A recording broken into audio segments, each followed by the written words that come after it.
그날은 처음부터 불길했습니다. 11월 어느 목요일 밤 평소보다 3시간이나 늦게 들어온 남편에게서 낯선 여성 향수 냄새가 짙게 배어 있었습니다. 달콤하면서도 자극적인, 제가 절대 사용하지 않는 종류의 향수였습니다. 그것도 단순히 스쳐 지나간 정도가 아니라 셔츠에 깊숙이 배어 있을 정도로 진했습니다. 제 심장이 불안하게 뛰기 시작했습니다. 남편의 셔츠 깃이 흐트러지면서 저는 더 충격적인 것을 보고 말았습니다. 목 부근에 선명한 붉은 자국, 립스틱 자국이었습니다. 남편은 제가 그것을 보자마자 재빨리 셔츠 깃을 올려가렸습니다. 38년 결혼 생활 동안 남편을 믿어왔는데 그 믿음이 흔들리는 순간이었습니다. 그날 밤 저는 잠들지 못했습니다. 새벽 1시 소파 쿠션 사이에서 남편이 두고 간 휴대폰이 진동했습니다. 화면에는 카카오톡 알림이 떠 있었습니다. 서 실장 오빠, 오늘 정말 행복했어요. 사랑해요. 저는 그 한 줄을 보는 순간 심장이 멎는 것 같았습니다. 38년간 쌓아온 결혼 생활이 한순간에 무너져 내리는 기분이었습니다. 다음 날 아침 남편이 서류 가방을 챙기다가 실수로 서류를 바닥에 떨어뜨렸습니다. 한 장의 서류가 소파 뒤로 미끄러져 들어갔고 남편은 그것을 보지 못한 채 출근했습니다. 저는 그 서류를 꺼내 보았습니다. 제 이름으로 된 치매 초기 진단서였습니다. 저는 그 병원에 가본 적도 없었습니다. 떨리는 손으로 남편의 서재 서랍을 열어보았습니다. 그리고 더 충격적인 서류들을 발견했습니다. 성년 후견제도 신청서, 우리 집을 담보로 2억 원을 대출받는 서류, 요양원 입소 상담 신청서. 남편은 저를 치매 환자로 조작해서 모든 재산을 빼앗고 저를 요양원에 보낸 다음 그 여자와 새로운 인생을 시작할 계획이었던 것입니다. 저는 바닥에 주저앉아 한참을 울었습니다. 하지만 눈물을 닦고 나니 마음 한가운데에서 서늘한 결심이 고개를 들었습니다. 이 결혼이 끝난 게 아니라 남편의 인생이 끝난 거라는 사실을 깨달았습니다. 그날부터 저는 모든 것을 기록하기 시작했습니다. 남편의 일정, 통화 기록, 카드 사용 내역, 모든 증거를 하나씩 모아갔습니다. 38년간 참고 견뎌온 여자는 이제 없습니다. 이제부터는 제가 잃어버린 모든 것을 되찾기 위한 조용한 전쟁이 시작됩니다. 구독과 좋아요, 그리고 알림 설정과 소중한 댓글은 영상 제작에 큰 힘이 됩니다. 정희는 남편에게 평소처럼 따뜻하게 대했습니다. 아침이면 정성스럽게 밥을 차리고 남편이 좋아하는 된장찌개에 두부를 듬뿍 넣어주었습니다. 셔츠는 언제나처럼 정갈하게 다려서 옷장에 걸어두었고 퇴근 후에는 오늘 회사 어땠어요? 라며 부드럽게 물었습니다. 겉으로는 38년간 지켜온 평범한 일상이었습니다. 하지만 정희의 속은 전혀 달랐습니다. 그녀는 매 순간 전쟁을 치르고 있었습니다. 남편이 출근하고 나면 정희는 곧바로 움직였습니다. 남편의 옷장을 열어 주머니를 뒤지고 서재의 서류함을 조심스럽게 정리하며 수상한 문서가 있는지 확인했습니다. 남편의 신용카드 명세서를 프린트해서 이상한 소비 내역에 형광펜으로 표시를 했습니다. 그녀는 작은 노트에 남편의 일정을 기록했습니다. 11월 3일 오후 7시 30분 강남역 부근 프렌치 레스토랑 결제 38만 원. 11월 5일 오후 9시 청담동 호텔 주차 기록. 11월 8일 새벽 1시 귀가 향수 냄새 진함, 목 부위 붉은 자국. 노트는 금방 빼곡하게 채워졌습니다. 정희는 남편의 통장 입출금 내역을 온라인으로 확인하며 매달 정체불명의 200만 원이 빠져나가고 있다는 사실도 발견했습니다. 그 돈이 어디로 가는지 이제는 너무도 분명했습니다. 정희는 남편의 차량 블랙박스도 확인했습니다. 메모리 카드를 빼내어 컴퓨터에 연결하자 지난 한 달간의 주행 기록이 고스란히 담겨 있었습니다. 남편이 야근이라고 말했던 날들, 실제로는 강남 일대를 배회하거나 특정 주상복합 아파트 앞에 주차되어 있었습니다. 정희는 그 아파트 주소를 검색해서 메모했습니다. 상세한 지도까지 출력해서 파일에 끼워 넣었습니다. 모든 것이 증거였습니다. 하나도 놓칠 수 없었습니다. 어느 날 저녁 남편이 거실 소파에 앉아 TV를 보고 있을 때였습니다. 정희는 따뜻한 차를 내오며 말했습니다. 여보, 차 한 잔 드세요. 오늘 피곤해 보이네요. 남편은 무심하게 차를 받아들고는 화면에서 눈을 떼지 않았습니다. 정희는 그 옆에 조용히 앉아 뜨개질을 했습니다. 바늘이 실을 엮어가는 리듬은 고요했지만 그녀의 머릿속은 치밀하게 돌아가고 있었습니다. 이번 주 토요일 남편이 골프 간다고 했지. 하지만 골프장 예약 내역은 없어. 또 거짓말이야. 정희는 겉으로는 아무것도 모르는 순한 아내처럼 웃으며 말했습니다. 토요일에 골프 가신다고요?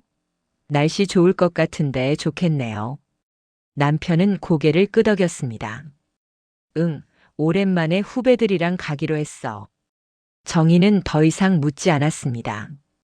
대신 그 순간을 노트에 또 한 줄 적었습니다. 11월 12일 토요일 골프 핑계. 실제 골프장 예약 없음. 확인 필요. 정희는 남편의 거짓말이 쌓일 때마다 속으로 웃었습니다. 거짓말 하나하나가 나중에 법정에서 유리한 증거가 될 것이기 때문이었습니다. 어느 날 밤 남편이 술자리가 있다며 늦게 들어온다고 전화했습니다. 정희는 조심히 들어오세요라고 대답했지만 전화를 끊자마자 남편이 자주 가는 술집에 전화를 걸었습니다. 저 혹시 오늘 박영수 이사님 예약 있나요? 아니요, 오늘 박 이사님 예약은 없으신데요. 정희는 조용히 전화를 끊고 노트에 또 한 줄 적었습니다.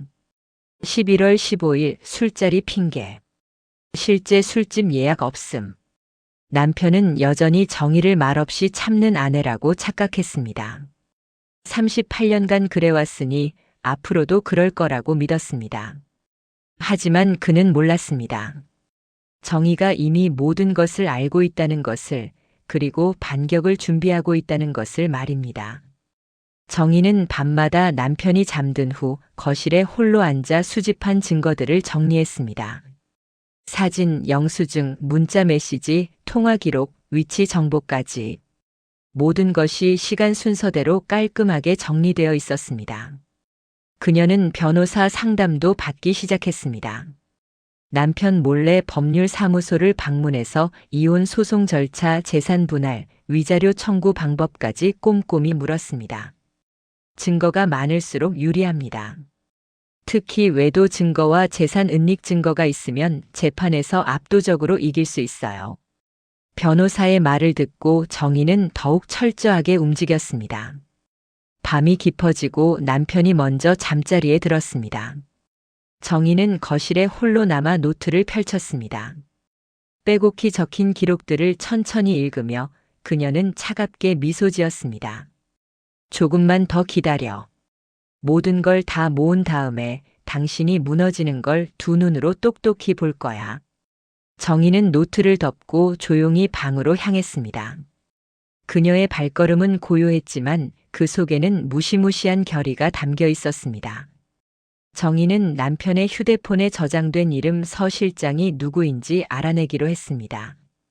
남편이 샤워하는 동안 그녀는 재빨리 휴대폰을 들고 화장실 문 앞에 귀를 기울이며 잠금을 풀었습니다. 비밀번호는 남편 생일이었습니다. 어이없게도 남편은 자신의 비밀을 지키는데 그다지 신경 쓰지 않았습니다. 카카오톡 대화창에는 서 실장과의 메시지가 끝없이 이어져 있었습니다. 오빠, 오늘도 보고 싶어요. 다음 주 제주도 갈 수 있죠? 약속이에요. 오빠 덕분에 요즘 너무 행복해요. 사랑해요. 정희는 메시지를 읽으며 손이 떨렸지만 침착하게 스크린샷을 찍어 자신의 이메일로 전송했습니다. 더 스크롤을 내리자 더욱 충격적인 내용들이 나왔습니다. 오빠, 카드값 70만 원만 더 보태줄 수 있어요? 이번 달 좀 빠듯해서요. 제주도 호텔 예약했어요. 오션뷰 스위트룸이에요. 완전 기대돼요. 오빠가 나한테 이렇게 잘해주는 사람은 처음이에요. 정희는 대화 내용을 끝까지 저장한 뒤 프로필 사진을 확대해서 보았습니다. 짙은 화장에 웨이브진 긴 머리, 화려한 액세서리를 한 여자였습니다. 정희는 그 사진을 이미지 검색에 돌렸습니다. 몇 분 후 결과가 나왔습니다. 여자의 이름은 서은아, 41세. 강남에서 피부관리실을 운영하는 원장이었습니다. 그녀의 인스타그램 계정에는 고급 레스토랑, 명품 가방, 해외여행 사진들이 가득했습니다. 피부관리실 원장? 남편 돈으로 저렇게 사는 거겠지. 정희는 더 깊이 파고들었습니다. 인터넷 검색창에 서은아 피부관리실을 입력하자 예상치 못한 정보들이 쏟아져 나왔습니다. 몇 년 전 사기 사건으로 고소당한 기록, 피부관리실 회원들에게 고가의 패키지를 강매하고 환불을 거부했다는 민원 게시글들이 즐비했습니다. 한 피해자는 이렇게 썼습니다. 서은아 원장한테 속아서 500만 원짜리 패키지 등록했는데 효과도 없고 환불도 안 해줘요. 전화도 안 받고 연락 두절됐어요. 사기꾼입니다. 정희는 더 놀라운 사실도 발견했습니다. 서은아는 빚이 많았습니다. 신용카드 연체 기록, 대출 독촉 문자, 심지어 지인들에게 돈을 빌리고 갚지 않았다는 폭로 글까지 있었습니다. 한 지인은 온라인 커뮤니티에 이렇게 썼습니다. 서은아라는 사람한테 300만 원 빌려줬는데 1년째 안 갚고 있어요. 연락하면 곧 갚을게 이러면서 계속 미루고 나중엔 아예 연락 차단했어요. 조심하세요. 정희는 냉정하게 모든 자료를 저장했습니다. 서은아의 인스타그램 게시물, 사기 전과 기록, 빚 독촉 관련 문서들을 하나하나 프린트해서 파일에 정리했습니다. 이 여자는 단순한 바람 상대가 아니야. 남편을 경제적으로 이용하고 있는 거야. 며칠 후 정희는 직접 그 피부관리실을 찾아갔습니다. 강남역 근처 고급 빌딩 3층에 위치한 그곳은 겉보기엔 화려했습니다. 하얀 대리석 바닥, 은은한 조명, 고급스러운 인테리어가 손님을 맞이했습니다. 정희는 상담 예약을 하고 안으로 들어갔습니다. 곧 서은아가 나타났습니다. 사진에서 보던 것보다 화장이 더 진했고 목소리는 지나치게 달콤했습니다. 어서 오세요, 고객님. 오늘 어떤 관리를 원하세요? 정희는 침착하게 대답했습니다. 피부 관리 좀 받아보고 싶어서요. 요즘 피부가 너무 칙칙해져서요. 서은아는 환하게 웃으며 정희를 관리실 안쪽으로 안내했습니다. 정희는 그녀의 얼굴을 똑바로 쳐다보았습니다. 그 순간 이상한 감정이 밀려왔습니다. 분노도 질투도 아니었습니다. 그저 냉랭한 확신이었습니다. 이 여자는 반드시 무너질 거야. 관리를 받는 동안 서은아는 계속해서 고가의 패키지를 권유했습니다. 이 제품은 정말 좋아요. 한 달만 쓰시면 피부가 완전히 달라지실 거예요. 가격은 350만 원인데 오늘 등록하시면 50만 원 할인해 드릴게요. 정희는 부드럽게 웃으며 말했습니다. 좀 생각해 볼게요. 급하게 결정하고 싶지 않아서요. 서은아의 얼굴에 순간 실망감이 스쳤지만 곧 다시 미소를 지었습니다. 그럼 이 샘플이라도 가져가세요. 써보시고 마음에 드시면 연락 주세요.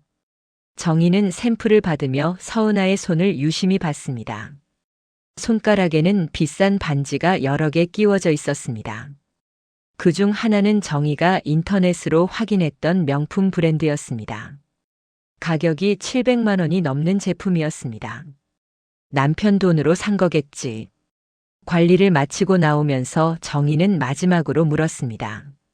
원장님, 여기 운영한 지 오래되셨어요? 네, 한 5년 정도 됐어요. 덕분에 단골 고객들이 많아요. 정희는 고개를 끄덕였습니다. 그렇군요. 그럼 다음에 또 올게요. 밖으로 나오면서 정희는 차갑게 웃었습니다. 그녀는 이미 모든 것을 알고 있었습니다. 서은아가 어떤 사람인지, 무엇을 원하는지, 그리고 어떻게 무너뜨릴 수 있는지 말입니다. 집으로 돌아온 정희는 파일을 펼치고 서은아에 관한 모든 정보를 다시 한번 정리했습니다. 사기 전과 빚 기록, 피해자 증언, 그리고 남편과의 금전 거래 내역까지 모든 것이 완벽하게 정리되었습니다. 정희는 조용히 중얼거렸습니다. 이제 시작이야. 너부터 무너뜨릴 거야. 어느 날 오후 남편이 급하게 외출하면서 서재에 서류 가방을 두고 나갔습니다. 정희는 그 순간을 놓치지 않았습니다. 가방을 열어보니 평소 보지 못했던 두꺼운 봉투가 들어 있었습니다. 정희는 조심스럽게 봉투를 열었습니다. 그 안에는 믿을 수 없는 문서들이 가득했습니다. 첫 번째 문서는 정희의 이름으로 된 치매 초기 진단서였습니다. 발급 병원은 남편의 친구가 운영하는 신경과였고 날짜는 3개월 전이었습니다. 정희는 그 병원에 가본 적도 없었습니다. 이게 무슨 소리야? 내가 언제 치매 진단을 받았다는 거지? 정희의 손이 떨렸습니다. 하지만 더 충격적인 것은 그 다음이었습니다. 두 번째 문서는 성년 후견제도 신청서였습니다. 남편이 정희의 후견인이 되어 정희의 재산을 관리하겠다는 내용이었습니다. 서류에는 이미 남편의 서명이 되어 있었고 정희의 서명란만 비어 있었습니다. 세 번째 문서는 더욱 충격적이었습니다. 정희와 남편 공동 명의로 되어 있는 집을 담보로 2억 원의 대출을 받는 서류였습니다. 그런데 대출금 수령 계좌는 서은아의 명의였습니다. 정희는 숨이 막혔습니다. 남편은 단순히 바람을 피운 것이 아니었습니다. 정희를 치매 환자로 만들어 재산을 빼앗고 그 돈을 서은아에게 넘길 계획이었던 것입니다. 정희는 재빨리 모든 서류를 스마트폰으로 촬영했습니다. 한 장 한 장 꼼꼼하게 글자 하나 놓치지 않도록 찍었습니다. 그리고 서류를 원래대로 봉투에 넣어 가방 속에 다시 넣어두었습니다. 그날 저녁 남편이 돌아왔을 때 정희는 평소처럼 웃으며 맞이했습니다. 어서 오세요. 저녁 드세요. 오늘 좋아하시는 갈비찜 했어요. 남편은 아무렇지 않게 밥을 먹었습니다. 그의 얼굴에는 아무런 죄책감도 보이지 않았습니다. 정희는 그 모습을 보며 소름이 돋았습니다. 38년을 함께 살았는데 이 사람이 이렇게까지 냉혹한 사람이었다니. 며칠 후 정희는 남편의 컴퓨터를 몰래 확인했습니다. 남편이 출근한 사이 그녀는 서재로 들어가 컴퓨터를 켰습니다. 비밀번호는 여러 번 시도 끝에 풀렸습니다. 남편과 서은아가 처음 만난 날짜였습니다. 컴퓨터 안에는 더욱 충격적인 파일들이 있었습니다. 정의 요양원 알아보기라는 제목의 문서에는 여러 요양원의 연락처와 비용이 정리되어 있었습니다. 남편은 정희를 요양원에 보낼 계획까지 세우고 있었던 것입니다. 또 다른 파일에는 재산 목록이 정리되어 있었습니다. 집, 예금, 주식, 남편의 퇴직금까지. 모든 재산을 어떻게 처분할지 계획이 빼곡하게 적혀 있었습니다. 그리고 서은아와 주고받은 이메일도 있었습니다. 여보, 조금만 기다려. 곧 정희를 요양원에 보낼 수 있어. 그러면 우리 돈 걱정 없이 살 수 있어. 오빠 진짜 대단해요. 그런 방법이 있었다니. 빨리 끝나면 좋겠어요. 정희는 모든 파일을 USB에 복사했습니다. 손이 너무 떨려서 마우스를 제대로 잡기도 힘들었습니다. 눈물이 흘렀지만 그녀는 소리내어 울지 않았습니다. 울 시간이 없었습니다. 지금은 증거를 모으는 것이 더 중요했습니다. 정희는 변호사 사무실을 다시 찾아갔습니다.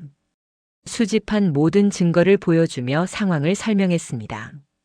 변호사는 서류를 검토하더니 심각한 표정으로 말했습니다. 이건 단순한 외도가 아닙니다. 배우자에 대한 계획적인 재산 탈취 시도입니다. 허위 진단서를 작성한 것도 문서 위조죄에 해당하고요. 형사고소도 가능한 사안입니다. 정희는 냉정하게 물었습니다. 제가 이길 수 있을까요? 변호사는 고개를 끄덕였습니다. 충분히 이길 수 있습니다.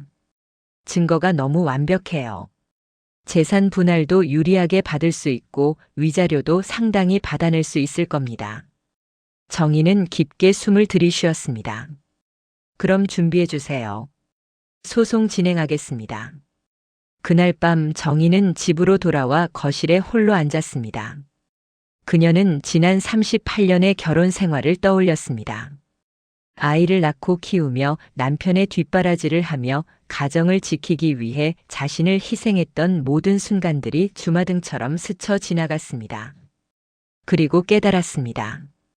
그 모든 세월이 남편에게는 아무 의미도 없었다는 것을.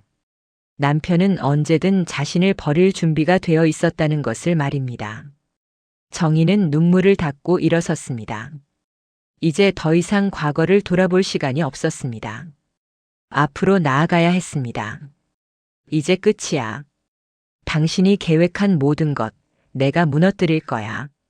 정희의 목소리는 차갑고 단호했습니다.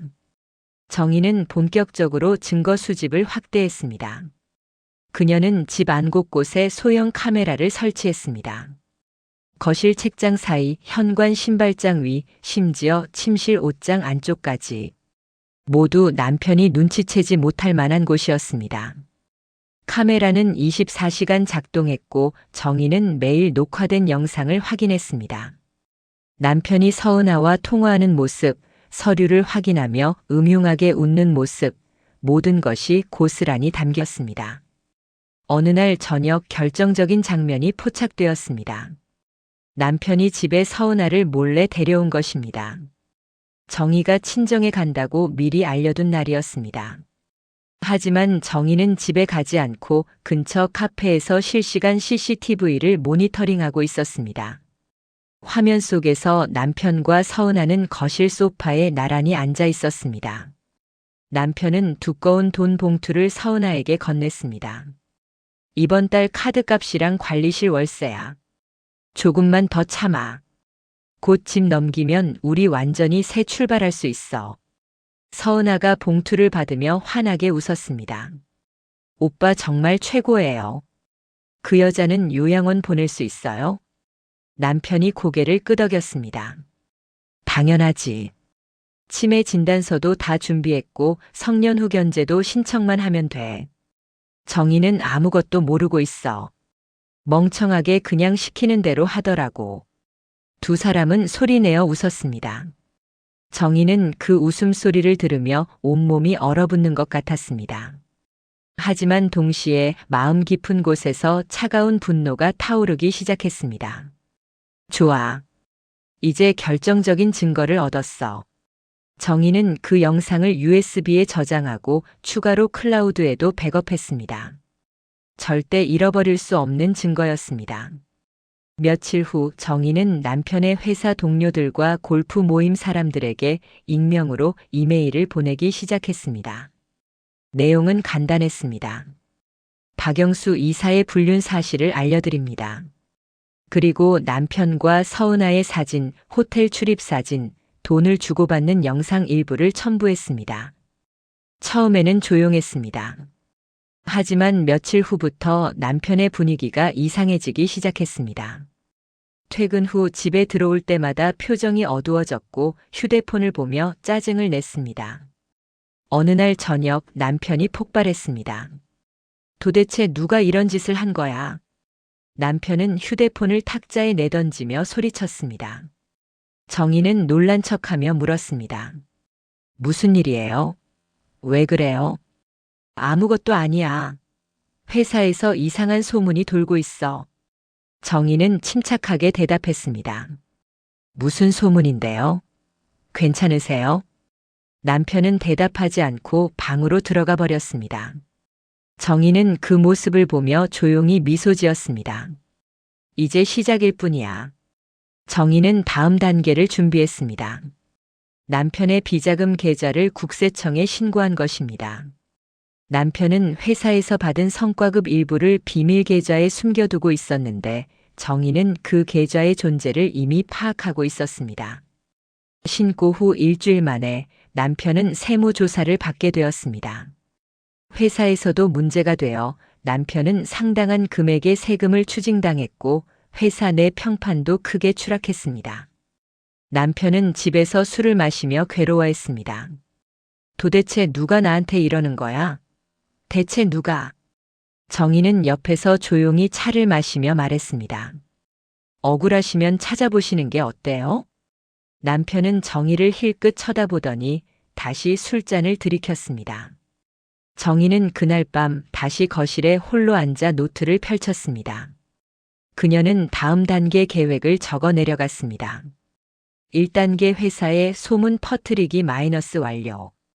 2단계 비자금 신고 마이너스 완료. 3단계 상간녀 무너뜨리기 마이너스 진행 중. 4단계 법적 대응 준비 마이너스 진행 중. 정희는 펜을 내려놓고 창밖을 바라보았습니다. 밤하늘에는 별이 빛나고 있었습니다. 조금만 더 참으면 돼. 정희의 목소리는 차분했지만 그 안에는 무너지지 않을 강한 의지가 담겨 있었습니다. 정희는 서은아를 무너뜨리기 위한 계획을 실행에 옮겼습니다. 그녀는 서은아의 피부관리실 고객들에게 익명으로 메시지를 보내기 시작했습니다. 인스타그램, 카카오톡, 블로그 댓글까지 모든 경로를 통해 서은아의 과거를 알렸습니다. 서은아 원장의 사기 전과를 아시냐는 메시지, 환불 안 해주는 것으로 유명하다는 경고, 빚이 수억 원이라는 정보, 고가 패키지 강매주의라는 내용들이었습니다. 처음에는 몇몇 사람들만 반응했지만 점차 소문이 퍼지기 시작했습니다. 고객들은 서로 정보를 공유했고 온라인 커뮤니티에는 서은아에 대한 부정적인 후기가 폭발적으로 늘어났습니다. 일주일 만에 서은아의 피부관리실 예약이 절반으로 줄었습니다. 고객들이 예약을 취소하기 시작했고 신규 고객도 끊겼습니다. 정희는 여기서 멈추지 않았습니다. 그녀는 서은아가 과거에 빌린 돈을 갚지 않은 채권자들을 찾아냈습니다. 온라인 게시글에 남겨진 연락처로 하나하나 전화를 걸었습니다. 정희는 서은아가 아직도 돈을 안 갚고 있는지 물으며 자신이 그 사람의 위치를 안다고 말했습니다. 강남에서 피부관리실을 운영하고 있다고 알려주었습니다. 채권자들은 즉시 반응했습니다. 그들은 서은아의 피부관리실로 직접 찾아가 돈을 돌려달라고 요구하기 시작했습니다. 어느 날 정희는 멀리서 서은아의 피부관리실을 지켜보았습니다. 관리실 앞에는 여러 명의 사람들이 모여 있었고 그들은 큰 소리로 항의하고 있었습니다. 돈을 갚으라는 소리, 사기꾼이라는 외침, 경찰에 신고하겠다는 협박이 이어졌습니다. 서은아는 관리실 안에서 나오지도 못하고 직원들에게 문을 잠그라고 지시했습니다. 하지만 채권자들은 쉽게 물러서지 않았습니다. 그날 저녁 서은아는 남편에게 울면서 전화했습니다. 정희는 집에서 남편의 통화를 몰래 녹음했습니다. 서은아는 정말 힘들다고 갑자기 옛날 채권자들이 다 찾아와서 난리라고 울먹였습니다. 도대체 누가 자신의 위치를 알려준 거냐고 물었습니다. 남편은 짜증 섞인 목소리로 대답했습니다. 그거 내가 알아서 해결하라고 자신도 지금 회사에서 난리라 신경 쓸 여유가 없다고 말했습니다. 서은아는 정말 힘든데 도와줘야 하는 거 아니냐고 애원했습니다. 남편은 자신도 문제투성이라며 혼자 해결하라고 말하고는 일방적으로 전화를 끊어버렸습니다. 정희는 그 통화 내용을 듣고 냉정하게 웃었습니다. 역시 사랑 같은 건 없었다고 그저 서로 이용하는 관계였을 뿐이라고 생각했습니다. 며칠 후 정희는 서은아의 가족들에게도 자료를 보냈습니다. 서은아의 부모님과 오빠에게 익명으로 편지를 보냈는데 그 안에는 서은아가 기혼 남성과 불륜을 저지르고 그의 돈으로 사치스러운 생활을 하고 있다는 증거가 담겨 있었습니다. 서은아의 가족들은 충격을 받았습니다.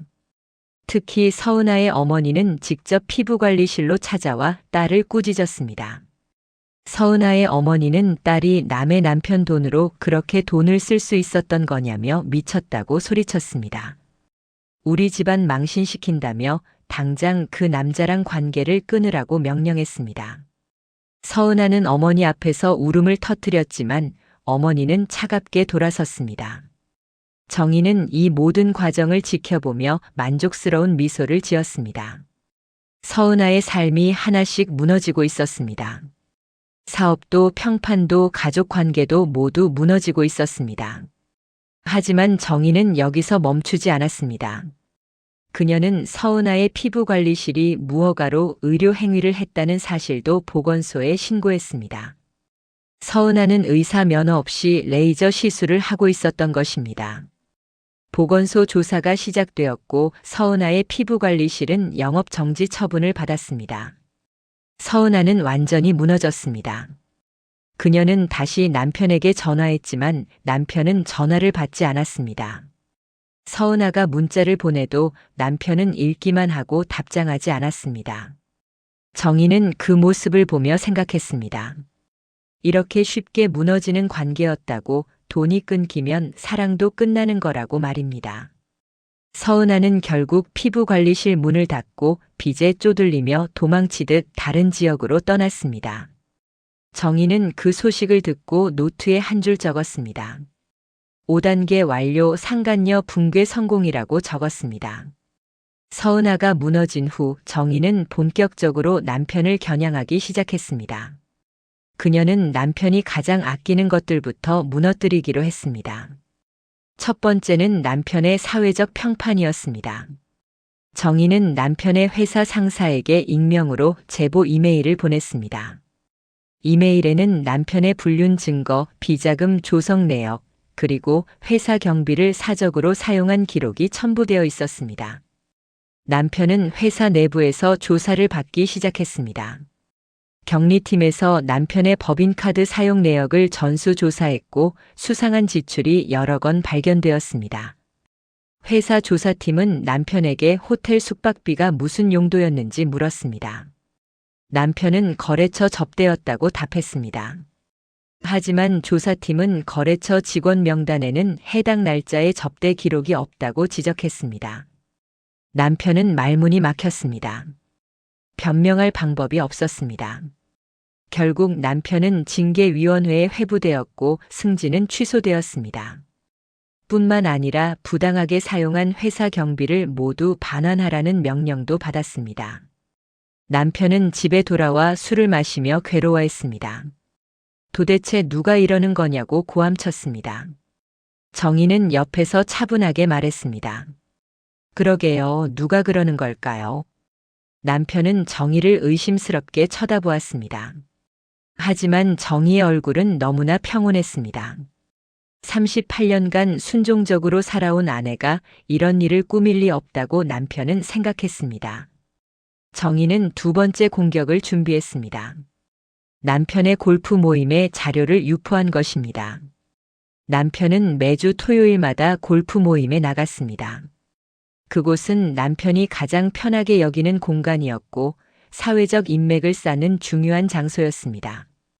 정희는 골프 모임 카카오톡 단체방에 익명으로 참여해서 남편의 불륜 사진과 영상을 공유했습니다. 박영수 씨의 진짜 모습이라는 제목으로 모든 자료를 올렸습니다. 골프 모임 사람들은 충격을 받았습니다. 그들은 남편을 성실하고 가정적인 사람으로 알고 있었기 때문입니다. 다음 주 토요일 남편이 골프장에 나갔을 때 분위기는 싸늘했습니다. 모임 사람들은 남편에게 요즘 소문 많이 들었다고 말했습니다. 남편은 오해라고 답했습니다. 하지만 그들은 사진이랑 영상까지 다 있던데 뭐가 오해냐고 반문했습니다. 남편은 아무 말도 하지 못했습니다. 그날 이후로 골프 모임에서 남편을 부르는 사람은 아무도 없었습니다. 정희는 세 번째 공격도 준비했습니다. 남편의 친구들과 친척들에게 자료를 보낸 것입니다.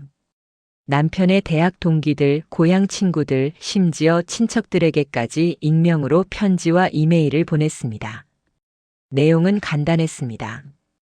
박영수 씨가 38년 동안 헌신한 아내를 배신하고 바람을 피웠다는 내용이었습니다. 그것도 아내의 재산을 빼앗으려고 계획까지 세웠다는 내용이었습니다. 편지에는 구체적인 증거가 첨부되어 있었습니다. 남편과 서은아의 사진, 허위 치매 진단서, 재산 이전 계획서까지 모두 들어 있었습니다. 남편의 친구들은 하나둘씩 등을 돌렸습니다. 친척들도 남편을 비난하기 시작했습니다. 친척들은 남편에게 그렇게 살면 안 된다고, 정희가 얼마나 고생했는데 그러냐고 비난했습니다. 형수님한테 사과라도 하라고, 이건 정말 아니라고 말했습니다. 남편은 사방에서 비난받기 시작했습니다. 회사에서도, 친구들에게서도, 가족들에게서도. 그는 완전히 고립되었습니다. 어느 날 저녁 남편이 정희에게 화를 냈습니다. 남편은 이게 정희가 한 거냐고, 자신의 인생을 이렇게 만든 게 정희냐고 소리쳤습니다. 정희는 침착하게 대답했습니다. 무슨 말씀이세요? 제가 뭘 했다는 거예요? 남편은 거짓말하지 말라고, 정희밖에 없다고 소리쳤습니다. 정희는 차갑게 웃으며 말했습니다. 증거가 있으세요? 증거 없이 그런 말 하시면 안 되죠. 남편은 말문이 막혔습니다. 정희가 이렇게 강하게 나올 줄은 몰랐던 것입니다. 정희는 자리에서 일어나며 마지막으로 말했습니다. 당신이 저한테 했던 것처럼 저도 당신한테 할 수 있어요. 그것만 기억하세요. 남편은 그날 밤 방에 혼자 앉아 괴로워했습니다. 그의 인생은 완전히 무너지고 있었습니다.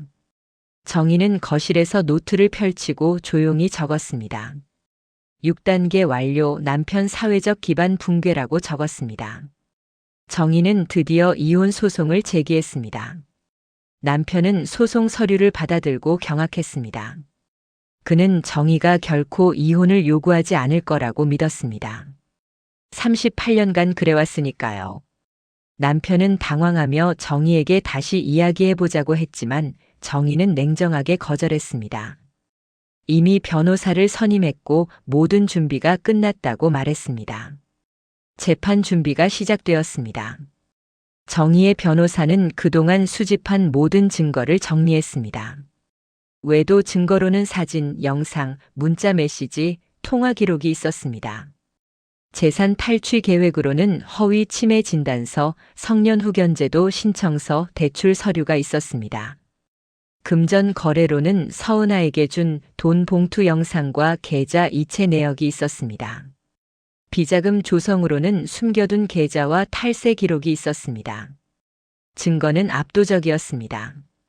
남편의 변호사도 이를 보고 한숨을 쉬며 이 재판은 이기기 어렵다고 솔직히 말했습니다. 남편은 초조해졌습니다. 그는 정희에게 합의를 제안하며 재산 절반을 주겠다고 했습니다. 하지만 정희는 단호하게 거절했습니다. 재판으로 가겠다고 말했습니다. 재판 날이 다가왔습니다. 법정은 긴장감으로 가득했습니다. 방청석에는 남편의 친척들과 친구들이 앉아 있었고 그들은 모두 남편을 비난하는 눈빛으로 바라보았습니다. 재판이 시작되었습니다. 정희의 변호사는 차근차근 증거를 제출했습니다. 변호사는 재판장에게 피고는 단순히 외도를 저지른 것이 아니라 원고를 치매 환자로 조작하여 재산을 탈취하려 했다고 설명했습니다. 이것은 명백한 범죄 행위라고 강조했습니다. 변호사는 허위 치매 진단서를 제출했습니다. 판사는 서류를 검토하더니 남편을 엄하게 쳐다보며 이 진단서를 어떻게 발급받았는지 물었습니다. 남편은 말을 더듬으며 친구가 의사라서 그랬다고 대답했습니다. 판사는 친구가 의사라고 해서 허위 진단서를 발급받는 것이 정당화되는지 반문했습니다. 남편은 아무 대답도 하지 못했습니다. 변호사는 계속해서 증거를 제출했습니다. 남편이 서은아에게 돈 봉투를 건네는 영상이 법정에 재생되었습니다. 영상 속에서 남편의 목소리가 들렸습니다. 집만 넘기면 정희는 요양원에 보낼 수 있다는 말이었습니다. 방청석에서 탄식 소리가 흘러나왔습니다. 남편의 친척 한 명은 고개를 저으며 이건 정말 아니라고 중얼거렸습니다. 판사는 심각한 표정으로 말했습니다. 이것은 단순한 외도가 아니라 배우자에 대한 계획적인 재산 갈취 시도이며 문서 위조죄에 해당한다고 판단했습니다.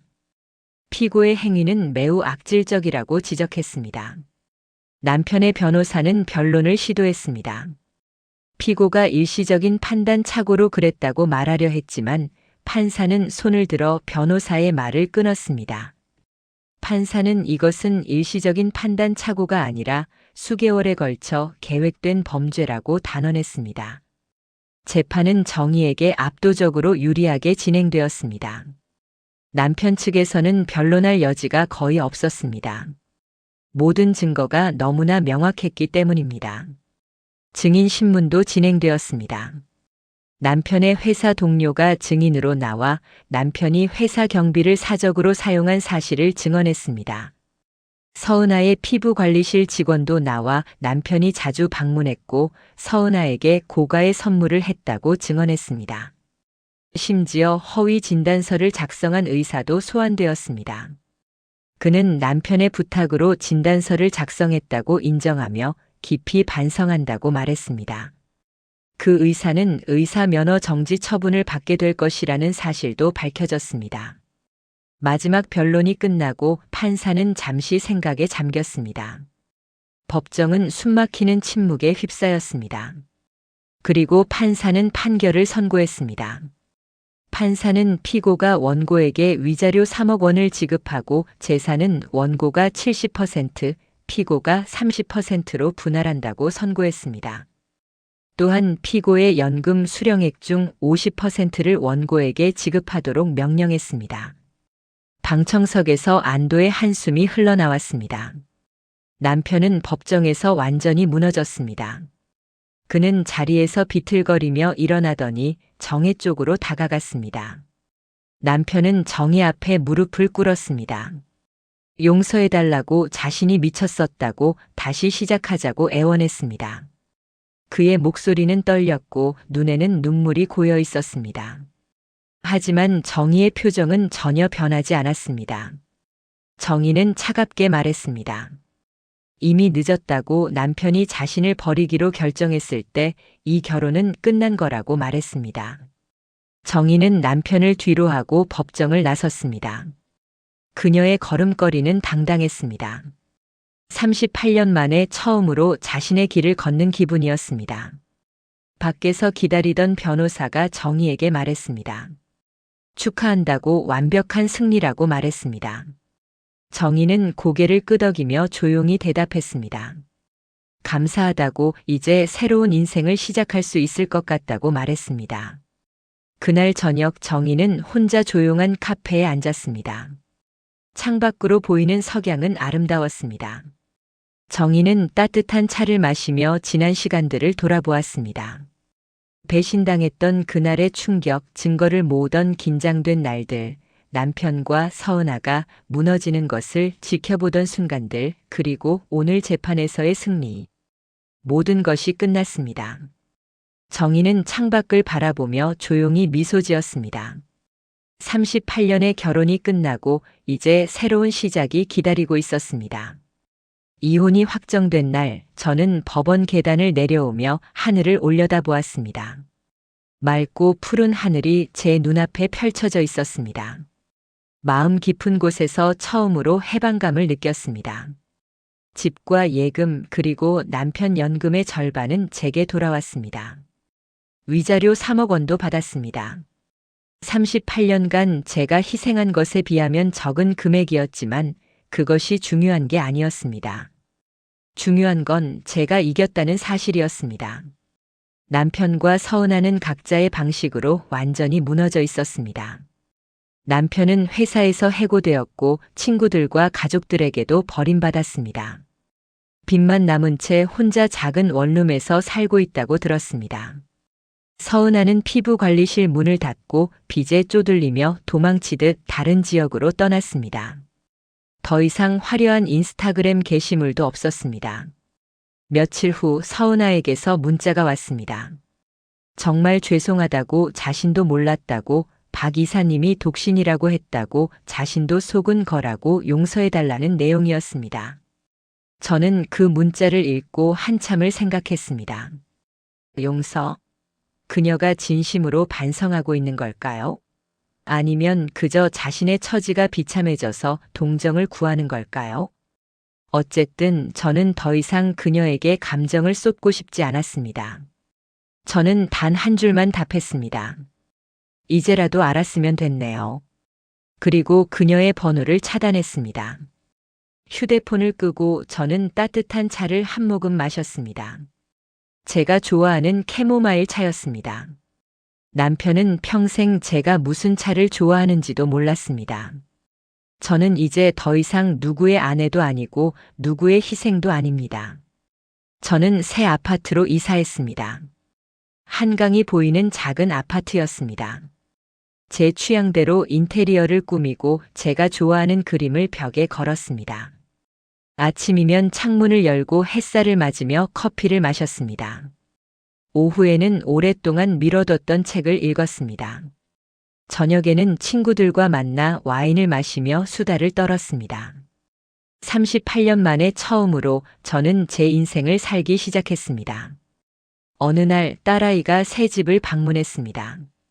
딸은 깔끔하게 정리된 거실을 둘러보며 제 표정이 정말 밝아졌다고 말했습니다. 이렇게 편안한 얼굴은 처음 본다고 했습니다. 저는 웃으며 이제 제대로 살아보려고 한다고 대답했습니다. 딸은 제 손을 꼭 잡으며 말했습니다. 엄마가 잘하신 거라고 정말 자랑스럽다고 말했습니다. 딸의 말에 눈물이 날 것 같았지만 저는 참았습니다. 이제 더 이상 슬픈 눈물은 흘리고 싶지 않았으니까요. 몇 달 후 저는 오랫동안 하고 싶었던 일을 시작했습니다. 작은 꽃집을 열었습니다. 제가 평생 꿈꿔왔던 일이었습니다. 매일 아침 신선한 꽃들을 정리하고 손님들에게 예쁜 꽃다발을 만들어 주었습니다. 손님들은 행복한 얼굴로 꽃을 들고 가셨고 그 모습을 보는 것만으로도 저는 기뻤습니다. 어느 날 오후 한 젊은 여성이 꽃집에 들어왔습니다. 그녀는 망설이다가 조심스럽게 물었습니다. 혹시 남편이 바람을 피우는 것 같은데 어떻게 해야 할지 제가 경험이 있다고 들었다고 말했습니다. 저는 잠시 생각하다가 조용히 대답했습니다. 먼저 증거를 모으라고 했습니다. 감정에 휘둘리지 말고 냉정하게 준비하라고 했습니다. 그리고 자신이 원하는 게 뭔지 명확히 하라고 용서할 건지 아니면 끝낼 건지 결정하라고 조언했습니다. 그녀는 고개를 끄덕이며 눈물을 글썽였습니다. 감사하다고 용기가 생겼다고 말했습니다. 저는 그녀에게 하얀 장미 한 송이를 건넸습니다. 힘내라고 혼자가 아니라고 말했습니다. 그날 저녁 저는 집으로 돌아와 발코니에 앉았습니다. 한강에는 불빛이 반짝이고 있었습니다. 저는 지난 시간들을 돌아보았습니다. 배신당했던 그날, 증거를 모으던 날들, 재판에서 승리했던 순간, 그리고 지금의 평온한 일상. 모든 것이 꿈만 같았습니다. 제 휴대폰에 알림이 떴습니다. 남편에게서 온 문자였습니다. 정말 잘못했다고 다시 한 번만 기회를 달라고 제발이라는 내용이었습니다. 저는 그 문자를 읽고 아무 감정도 느껴지지 않았습니다.